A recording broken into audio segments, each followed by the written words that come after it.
Hey guys, it's Direct, and today I have 5 uncommon advanced build strategies for you.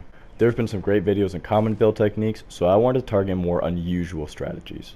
One of these I'm almost sure you haven't seen before, so without any more waiting, let's start it off with number 1. On screen, you can see another player hear my footsteps and wait for me to come through the door. He knows there's only one way for him to get shot, and it's down that staircase. But he doesn't know about the tilted pyramids. There's finally a use for those pyramid/roof pieces. In tilted towers, you notice that you can't jump through windows if you place a floor next to it. This can be a little frustrating, especially because you could easily kill a camping enemy by doing it. Well, that's where our pyramid comes in. If you put one down next to the bigger open windows and crouch, you can walk right through them because you're slightly higher above the ground. This works on any of the windows around Tilted that don't have a window pane in them. It's really useful for escaping tough situations, killing unsuspecting opponents, and even getting to chests. Number 2 is a counter to what I call the scissor push because it kind of looks like a pair of scissors. The scissor push became popular after Myth started doing it, and there's one of 3 ways you can counter it. The first is obviously shoot through both ramps so they fall down, but this can be difficult with a burst or if they're already higher up in the air than you. The second counter is to try and build a tower as quickly as possible to maintain the high ground.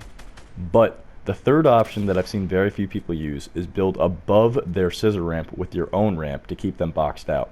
When they try to spin around with walls and push back at you, you'll already be on top of them and be able to continue attacking from high ground.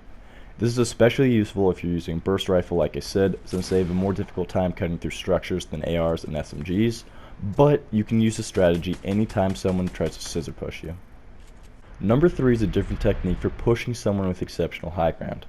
When you have to push someone on a mountainside or with a 20-story tower, most people spam ramps and walls, then maybe some more ramps again as they try to close the gap in no man's land. But another strategy is to build walls 1 to 2 stories high and put floor pieces above you as you run. If they're high enough, this will cut off the enemy's angle to shoot you as you close the gap, and then you can decide how you want to storm their base after. Number 4 is side ramps. Oh, we remember side ramps. We have some very poor memories of these things. They got a bad rep for randomly occurring when you least wanted them to and killing thousands of us.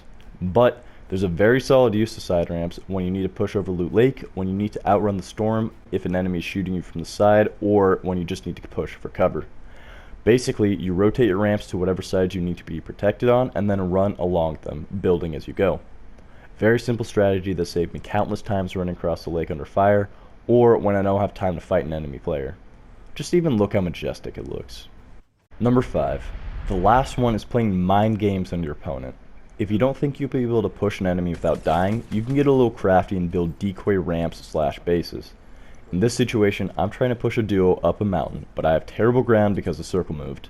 So, what I do is build metal ramps/walls and some floor pieces one direction, and then I run the other direction to try and push up the mountain. Ideally though, after you master these strategies and outmaneuver your opponent, you're gonna go hit your shots and win the game, instead of dying in a hang gliding accident. What an idiot. Will Ferrell? Wedding Crashers? No? Alright. Hopefully these tips helped you out. If you enjoyed it or learned something new, make sure to share the video with a friend so we can all get better at building. The better I see others building, the more fun the game is. Also, if you're new, make sure to subscribe for more tips and tricks and some killer gameplays. Till next time, thanks for playing.